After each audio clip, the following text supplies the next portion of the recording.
এ সঞ্জিত, কি হয়েছে তোর? বেটা সেরি খাওয়ার সময় হয়ে গেছে গা। সেরি খাবি না? 3:30 বাজে। আরো 30 মিনিট পরে ডাক দিস। এ সঞ্জিতের বাচ্চা, 4টা বাজে গেছে গা, এখন উঠ। একটু কি কইছে, তুই আরো 15 মিনিট পরে ডাক দিস আমার। হ্যাঁ দুরু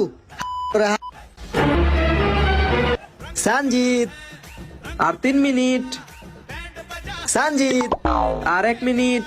দূর বেটা।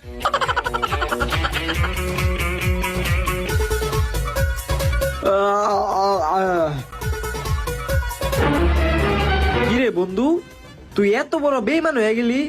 তুই আমার এটাই খাইছি, এই খাইতে বয়ে গেছিস গা। আরে বেটা কি কস? সেরি খাইতেছি মানে আমি তো করতেছি ইফতার।